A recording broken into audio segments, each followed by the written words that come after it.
Welcome to the Headlock, the podcast about everything wrestling and everything else we decide is related. I'm your host, Trashcan Jones. And President. So Friday night Smackdown, that was January 10th. Yes, sir. Jimmy Uso, it started off with Paul Heyman, the wise man, doing his, Portland, Oregon. In Portland, Oregon, in his promo.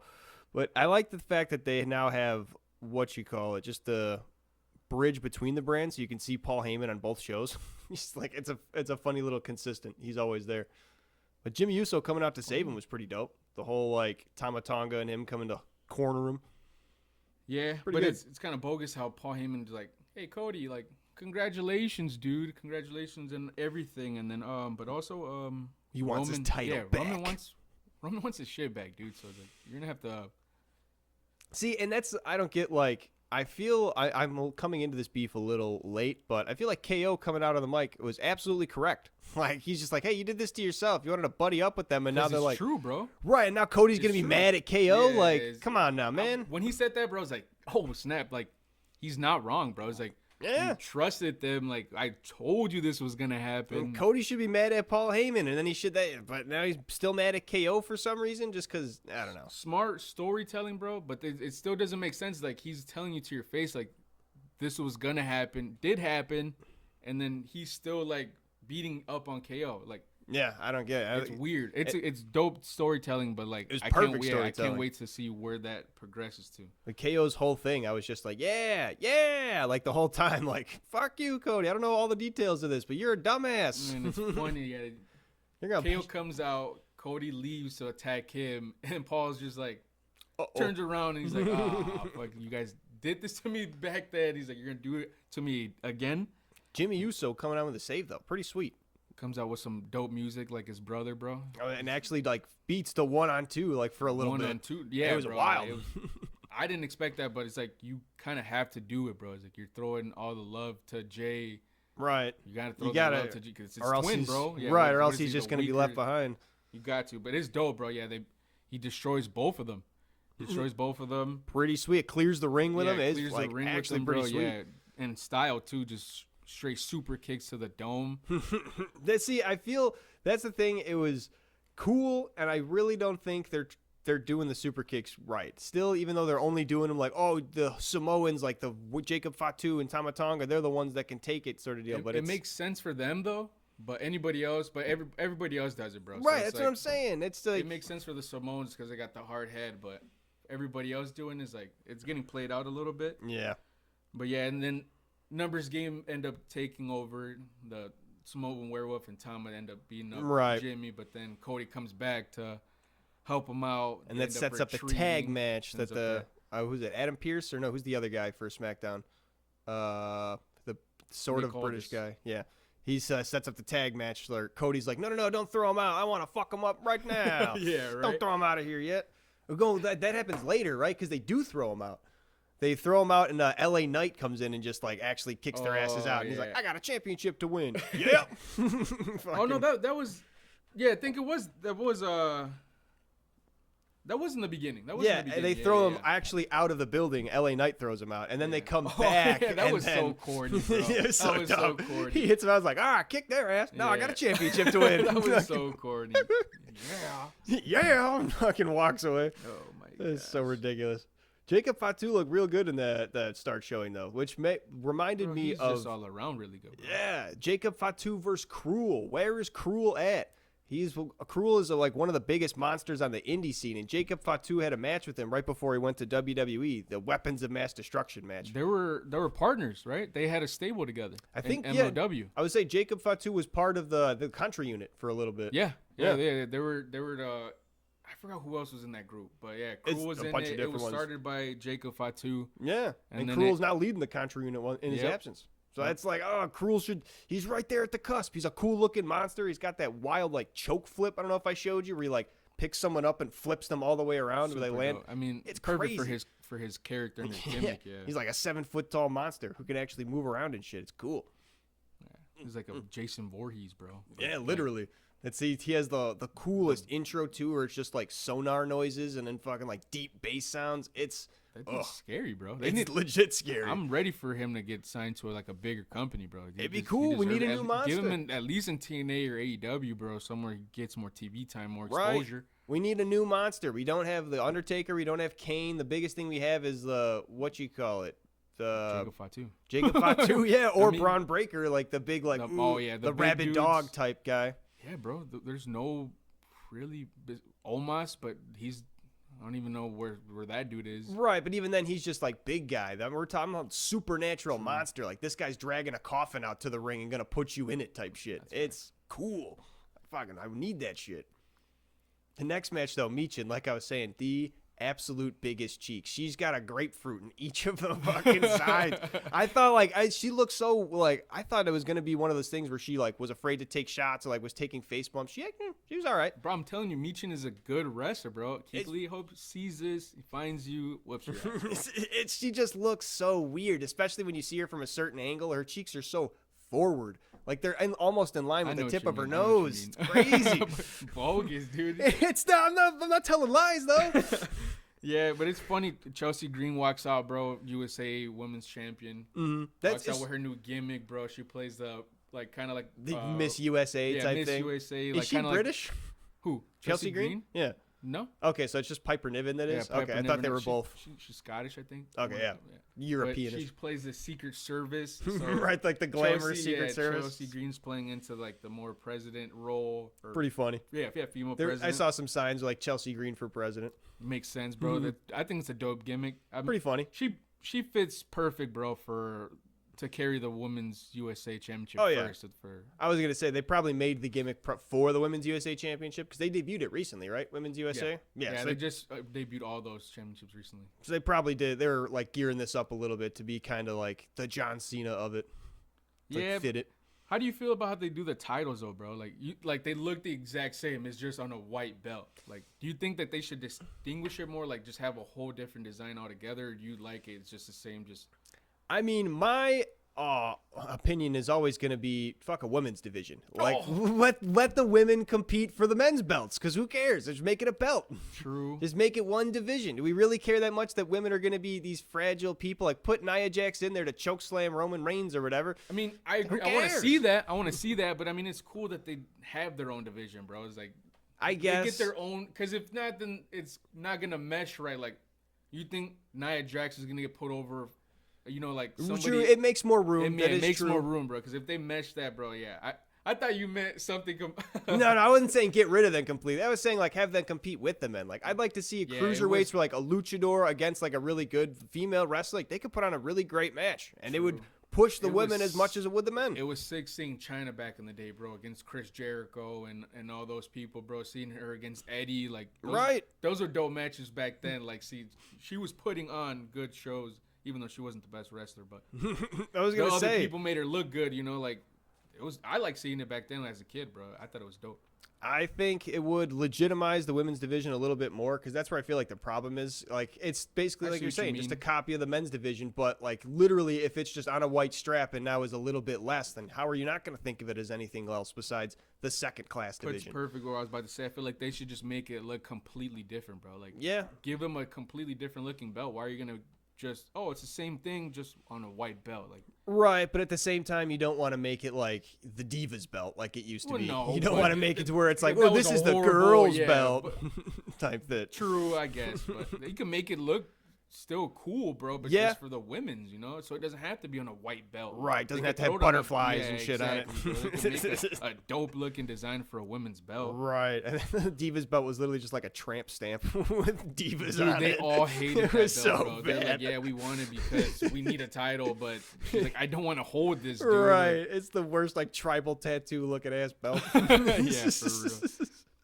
And then they're finally throwing in Legado de Fantasma, bro, into TV time, bro. You got the Garzas finally getting TV time, See, bro. that was part of why SmackDown just kind of was to me. The tag match was Los Garzas didn't really get over. I think it was who they were facing, just kind of Pretty Deadly. Yeah, they just sucked. Because I feel like they're a joke gimmick, Pretty Deadly, right? But I mean, like I said, bro, they're jobbers. I mean, they're funny on the mic. They got the funny gimmicks, they could talk. It wasn't even that funny, and I don't know. I wasn't impressed with anything besides the finish of the match. They're not bad wrestlers, though, bro.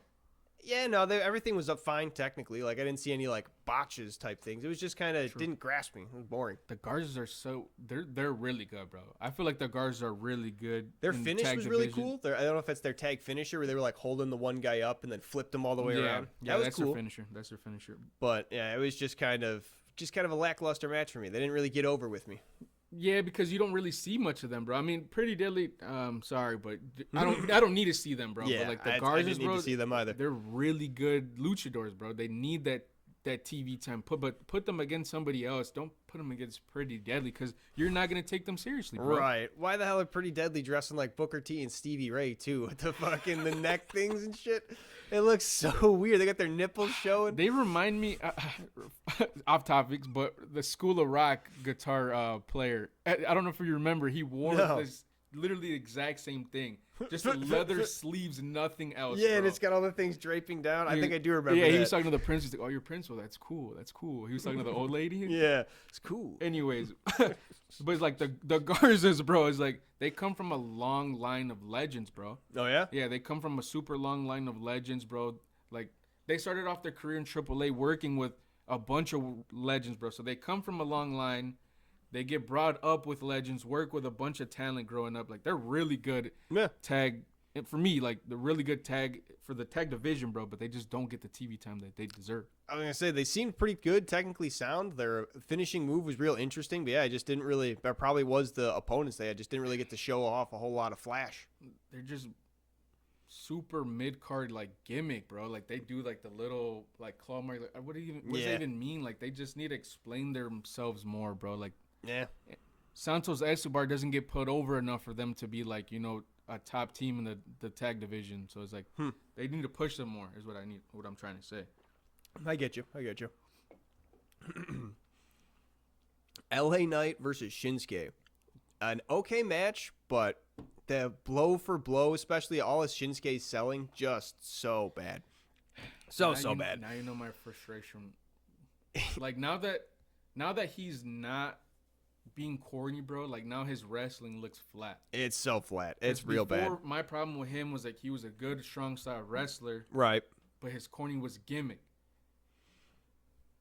Or his gimmick was corny. I was going to say, wait a minute. His gimmick was super corny, and now they're doing the opposite, bro. Now he's coming as the Shinobi assassin. Right. Going like samurai, like which is super dope. But now his wrestling's not there. Man, maybe he just really doesn't like his gimmick and isn't trying type shit. I don't know, Maybe bro. he's really coasting, or maybe he's hurt. Not happy with the storyline that he's being put in, bro. Like that's what I was saying, yeah. Like maybe he likes being the goofy guy and then having his wrestling like show through the seriousness. Maybe he feels like if he's not goofy, it's not. I don't know. You've seen that where wrestlers just kind of like Shawn Michaels with Hulk Hogan just wants to throw the match kind of in a certain way, overreact and all that. And I feel like the only reason why I like LA Knight, bro, is kind of like a knockoff version of The Rock. I was gonna say knockoff Stone Cold, but yeah. Bro, no way. He's a knockoff version of The Rock. Or maybe he's meshing the both. Yeah, he's kind of taking images of both. I can see The Rock too. He does the best of Stone Cold. Right. He literally has he tries to be charismatic like The Rock. Right, and he has the whole people would chant back with Stone Cold. True. But they're what? I mean, they had some pretty decent spots though. I mean, it's just they had good like superplex spot. LA Knight jumping all the way to the top rope in one good. That was pretty cool. Shinsuke hit his like super classic baseball slide German suplex. Also looking good. Super iconic move from him, bro. That you love to see. Like it's very. I feel like from his career back then, bro, like he doesn't hit it no more. Right. It's cool to see, but I feel like, Shinsuke doesn't really get that level of like, oh, he pulled off one of his old moves. Like when Sting does the suicide dive, you're like, oh, yeah, that's one of his moves type shit. But it's, Shinsuke's still not at that legend status yet. It was a cool move to see, but I mean, you should have done that, He's a legend for like in New Japan, bro. Like he's a legend out there. It's just I feel like it's a personal opinion. Like I just feel like I don't like him, but I feel like he's very well liked in the WWE universe.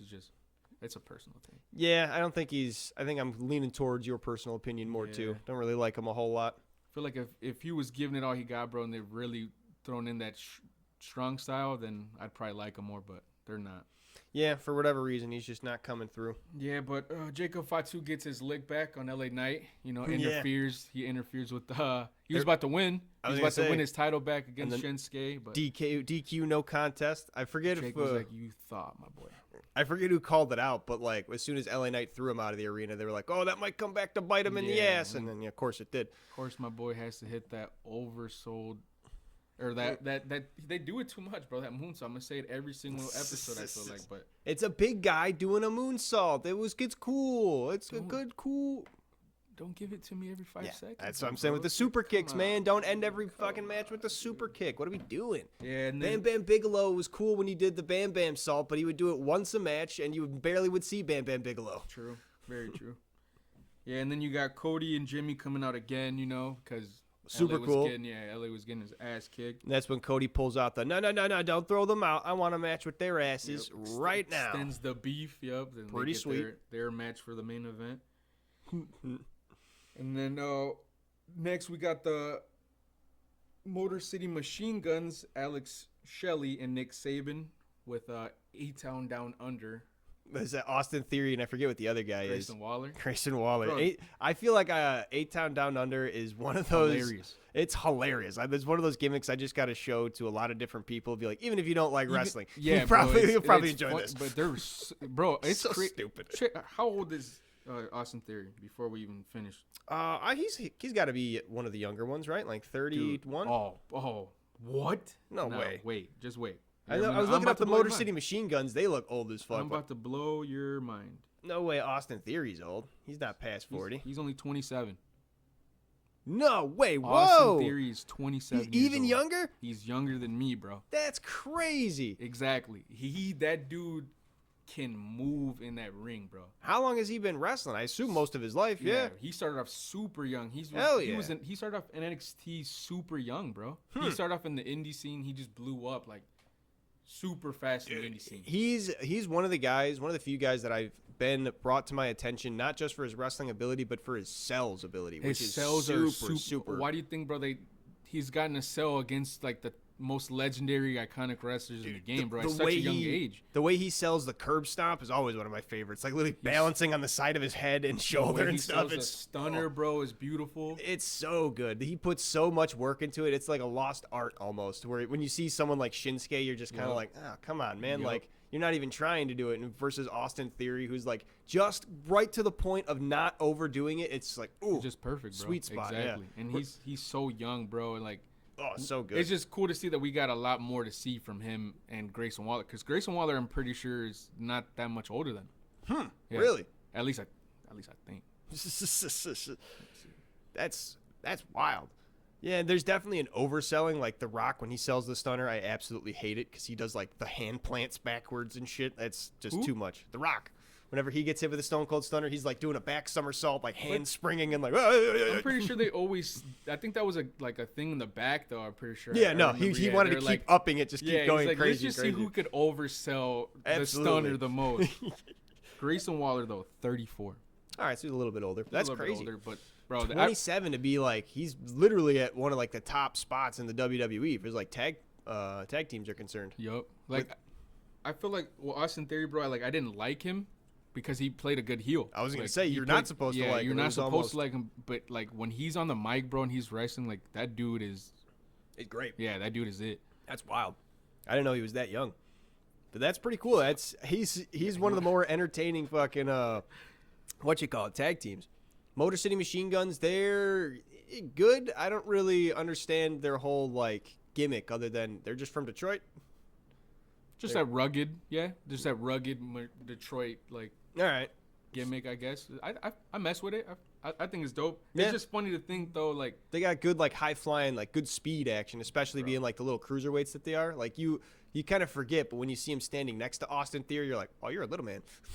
Yeah, bro, they're super small, but that dude is just. Austin Theory's also he's just huge, bro. Yeah. And, compared to those guys, and it's funny just to think about the age difference, bro. Like those dudes can still move.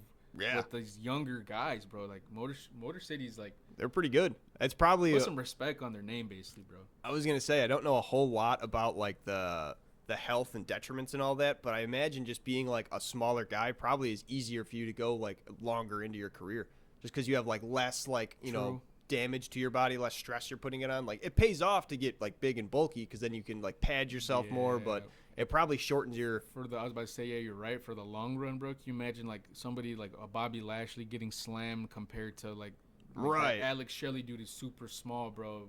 Right. It's only 100 pounds his body has to deal with the force, whereas like Bobby Lashley has to deal with 350 pounds on his bones and joints and ligaments and whatnot. What do you think Dudley or Spike Dudley got slammed for so long, bro? Smaller dude. Yeah. Those dudes yeah, you're right, bro. Those dudes are just getting slammed for so long. Makes sense. Makes sense, yeah. I was going to say you'll see like Brock Lesnar, his very infamous shooting star splash that he botched. They say the only reason that he didn't have like super bad damage is because of how buff that he was. Because he had such thick neck muscles. I'm surprised he didn't break his neck when he landed, everybody bro. said, but they were like, oh, your neck's fine. You just have look at his neck, though. Yeah, traps up to the bottom of his ears. See, but I don't know though. Look at Big E, but that's I don't know, bro. They landed kind of the same. Yeah, I think it was just that Lesnar might have had enough like momentum going this way, like swinging, whereas Big E was just straight up and down. Because Big E was a pile driver, right? That he got caught with. It was supposed to be a suplex. Oh yeah, and he just landed. So it was definitely like more suplex, straight into. He did land, more just straight down. Whereas Lesnar had that forward momentum while spinning. Dude, so maybe just thinking about that. Yeah. Oh my god. Dude, it's a cringy picture seeing Owen Hart with pile driving Stone Cold, and you can just see like the little bit of his head right beneath Owen Hart's legs, and you're like, oh no. That's been something I can't watch, bro. I can't watch bones break. Ugh. I can't do it. I can't cringe, bro. I literally not. I've been watching that for too long. Tim Sylvia breaking his arm 2002 in the UFC. Doesn't tap out from the arm bar. No, the ref stops the fight and he's like, why? The ref points at his arm in two pieces. I'll never forget when they broke Mirko Krokop's leg. Oh, yeah. I saw that one live when my brother, bro. I was like traumatized, bro. Yeah. I didn't know it was coming. So you just see that. Yep. Conor McGregor saw that one live too. He goes to step and it's just a fucking stump 4 inches lower than he thinks. That was horrible. Oh, it's rough. Yeah, but Motor City Machine Guns in that fight with I their love finisher. their Skull and Bones finisher. So good. That was literally just about to say, bro. Such a good finisher. That's cool. Yeah. Definitely fuck with him. You got what the crowd started chanting, "This is awesome, bro," which was well deserved. That match was super entertaining, bro. Both sides, bro. Highlight of the night. I like their little they do, which is I didn't really put it together. They said Motor City Machine Guns, and I just figured, oh, whatever. But once they finished the match, they were doing like this shit to point at where Detroit is on the Michigan. So I was like, oh, sweet, because that's how people from Michigan like where are you at? They'll just do this and point like, where they're on the mitten. I didn't know that. Yes, that's why they point at the camera like boom boom, because that's where Detroit is. That's sick. Pretty sweet. I didn't know that. Yeah. It's one of my buddies in college grew up in Michigan, and it was literally like when you're doing the intro, like, oh, where are you from? He just did this, and he's like, from right around here. Oh, really? And I was just like, so that's just a thing out there. Yeah, it's just like dope. What they do. And I was like, what do you mean? He's like, oh, well, Michigan looks like this. So if you look at the map, and I was like, oh. Oh, snap. I didn't even think about that. Yeah. Goofy. Yeah, and then you get the new women's champ, Tiffany Stratton. She comes out there to get Tiffy time. Tiffy time. She goes out there to hit her championship promo. Gets cut short by Nia Jax, which you were saying, like, I don't know if she does it on purpose, just being bad. She can't hit promos for shit. She just sounds so bad. I don't know, bro. I don't know if she's trying to play into that gimmick. Like, what is the gimmick of just being bad on the mic? I don't know. Like, I don't know if she tries to play into like the like the giant, the woman giant. Like, me want this bad. Like, I don't know, bro. I don't know if she just plays into it. She can't. If she can't do that, if she's trying to play into it, she's doing that bad. If she's trying to be menacing, she's doing that bad. If whatever she's doing, it's just bad. There's times where she's talking normal and she's like having a normal conversation. So it's like she's not trying to play like a dumb. So maybe it's one of the things like they're just trying to make sure you put a little extra anger on it, and she just doesn't know how to act or some shit. Because when she like pointed at Tiffany and she's like, I'm gonna take it, I was just like, you gotta be kidding me. It might just be like them trying to be funny, bro. Because I think they're really, really close friends, like outside of business. And everybody says like she's like a walking giant or like a cuddly giant, bro. Like she's so nice. Okay.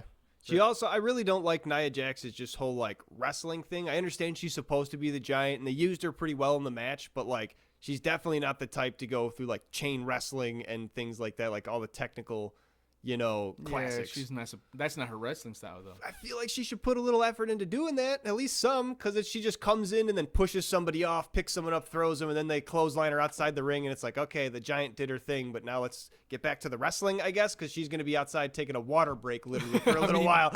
Somebody came out. That's what they usually always do, bro, for like those type of characters. It's crazy. But yeah, so she gets not only interrupted by Nia Jax. She gets interrupted by Bayley. And then interrupted by Bianca Belair and Naomi. The tag champs. So that ends up leading into a fatal 4-way for a number 1 contender match. Which was a cool setup right away. I always like all right, now we have the 2 solos, but then there's a tag team within the fatal 4-way. And they talk about that in the, the announcers match. Wade Barrett's like, come on, shake hands afterwards. Yeah. Best whoever to win. They always do that because I feel like they always plan on them. They're not going to win the match, bro. So they always like, oh, they're going to be in the ring. Yeah, they're going to be in the ring at one time. Get your standoff moment. Yeah, maybe it take that moment to dissolve the tag team or further another storyline, B-plot. That ends up screwing them over because they didn't want to hurt their tag team Right, partner. They did it on accident. She like whipped her with her hair on accident. It was like, oh, oopsie. And then, yeah, Bayley also coming out and officially the new number 1 contender because she won that match. Hell yeah, Bayley was really good on the mic. I appreciate the direction they're going with her after her dumbass hug gimmick. Yeah, but it's like I feel like she's another one in the women's division, bro. Like where they kind of push her almost too much, like a Drew McIntyre almost. Oh, okay. Like, I haven't watched a whole lot of it, so I don't. Like I'm saying, like they try to push them too much, but it's like almost. It doesn't feel right, Like she just kind of comes out of nowhere, bro. Always, like, at least in my opinion, I don't know if it's like another one of those persons. I've never really been a fan of Bayley. I mean, she has like good decent enough wrestling skills. Like I was saying, Nia Jax goes to the outside. She was the one carrying the match with Bianca Belair in there, doing like the different like split behind suplexes, like everything classic you could want. It was like good wrestling. She's kind of corny on the mic sometimes. She does the Dude, especially compared to Nia Jax. I was fucking loving Bayley on the mic. Good she God. Does the ding. I do like the ding dong ED or whatever she says. I think that's pretty funny. Pretty good. Oh, she had a good line of like, Tiffany, I didn't know if you were stupid because you got the title right now, so bravo that. Yeah. But Nia, I know you're stupid. Yeah. You got tricked by her. She's funny. She's funny, bro. I don't know what it is about Bayley. Like, I feel like with her, it might be another thing where like it might be a timing issue. Like, there might be other women that I feel like deserve it over her right now. Like, sure. 'Cause she's had her time. Like, give it to somebody else almost. Okay, I can see that. Yeah. I haven't watched a whole lot of the women's division, so I don't know like who else is in the locker room. They were saying like almost the whole women's locker room is out, like just with those 4 women in the ring. So I was like, but it's really? Like you have somebody there like Naomi, bro. She hasn't held a title since 2017 by herself. She hasn't held a women's championship by herself. Oh, okay. And the only reason she's holding on to a title right now is because Jade Cargill's hurt. She's not even Bianca Belair's partner. Oh, really? So she's a champ by a technicality. So that's what I'm saying. Is like you have somebody like Bayley. Like, yeah, she's a really good wrestler, bro. She's funny on the mic, but it's like she's already had her time. Like she's already been a champ for a really long time in the prior to. Yeah. So it's like give it to her. She hasn't held on to a title for so long. Maybe it's just fan reaction. Maybe Bayley's still like selling better merchandise or some shit like that. True. Maybe she's just like, they see as the better draw. You never really know like behind the scenes what exactly is the reason they're pushing people. Because Vince McMahon was literally like, oh, I like this guy, so I'm going to push him. But nowadays they might be more analytical with it. Like your sales are doing better. So that type of shit. Like maybe people are still buying Bayley t-shirts. Oh yeah, because she's loved, bro, everywhere. Everywhere, everybody loves her, especially the younger audience. Like makes sense, especially the people that were probably a little bit into the hugging gimmick. Because I assume that was for the younger kids. It was really weird type shit, but yeah, that makes sense. She kind of grew up with whoever with the gimmick.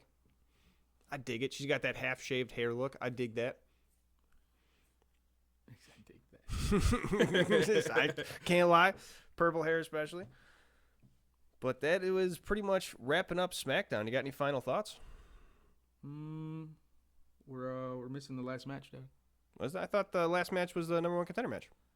Was that the last match? Wasn't it the? Oh no, it was the tag match. Yeah, you're right. I didn't have a note for that. You're right. We talked about it beforehand. Potato. Sorry. Yeah, we got pretty good though. Jimmy and Cody teaming up. I like that. Like I said, bro, you have to. You got to show some love to Jimmy. We're finally getting the love that Jimmy deserves, bro. That dude is hilarious, bro. He's actually getting some good like mic skills and all that. Oh, he's always been No, he's a really good on the mic. Bro. Yeah? Yeah. I thought it was the Jay was the guy who has like yeet and everything. He was the guy that was getting the solo push.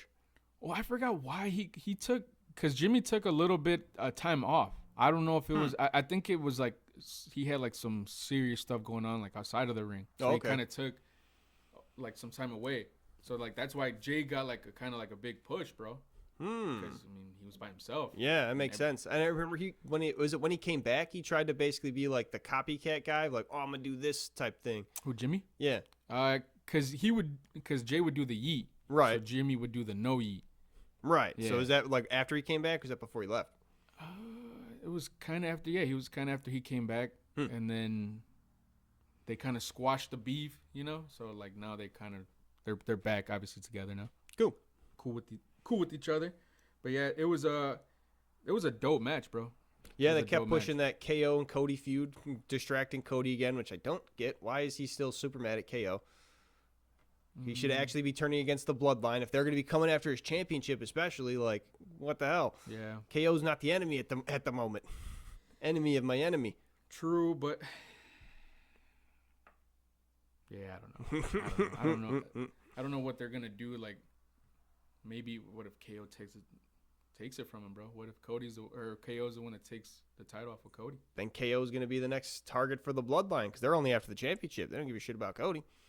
That would be a sick feud, though, bro. Think about it. KO against Roman. I would mess with that. They'd probably send Sammy out there first because they know him so well. He'd be like, "Why don't you go out there and see if you can beat him?" Yeah, but that's just so it could prolong. Right, yeah, exactly. To prolong it. But yeah, Cody gets distracted again by KO, which causes Jimmy to be out there by himself. And just get stomped upon, and that's how they end up losing the match. Yeah. But then Cody comes back afterwards, and then they keep on the Donniebrooking. The Donnie. They keep on brawling. Oh my god. Yeah, which you know how it ends though, right? Again, how does it end? No, I don't think I watched the very last one. I watched the highlights How of does it. that end? You gotta take a guess, bro. Who's left in the match? It's Jimmy, Tama, and Samoan Werewolf. That's probably gonna be Samoan Werewolf. He's gonna hit that moonsault again. You are a winner, dude. You gotta make sure people know he can do backflips. He's Dude, this he cool can big do guy. it, dude. We get it. He can do backflips. He's athletic, dude. But he's so big. He's got a big belly. He shouldn't be doing backflips. He shouldn't be doing backflips though. Say that, bro. But he shouldn't be doing backflips, and he's doing backflips. Why not? He's not a big dude. I can see he was Rikishi size doing the moonsault, bro. He's not even fucking a big Vader dude. salts. He's They not make even it like seem super big. Oh my gosh, he's ginormous. He shouldn't be doing it. It's like, And he usually lands like with his head in their stomach too. He usually like fucks up the aiming of it. I don't know if you check it out. Like it's normally like it's probably the safer way to land it, but it doesn't land like how you would think flush. True, but we get it, man. We get it. He could hit it. He could hit it, man. It's a dope finisher, dope signature. Dude, what if he just breaks out like a dragon screw the next time? Like does a spin with it? Starts evolving that would it? be sick. He has. I'm pretty sure he has. He has like kind of like a whisper. What is the whisper to the wisp or what the fuck are you talking about? The Jeff Hardy. I don't remember what he calls it. Oh, I think it's Whisper of the Wisp. Is it like Will of the Wisp or some shit like that? Something like that. Because he went as Willow Wisp, Yeah, Willow right? and TNA. Yeah. Was it Willow the Wisp? Might have been. Dang, Might have been dude. or Whisper in the Wind or something like that. Nah, that was some dumb shit. I'm carrying my laptop next. I don't know. We're pretty much at time, though. Thanks for tuning in for this episode of the Headlock, talking about the episode of Smackdown. Yep. Hope you guys enjoyed it. If you did, spread it around to everybody that you know likes wrestling. I have been your host, Trash Can Jones. And President. See you next time. Catch my dudes.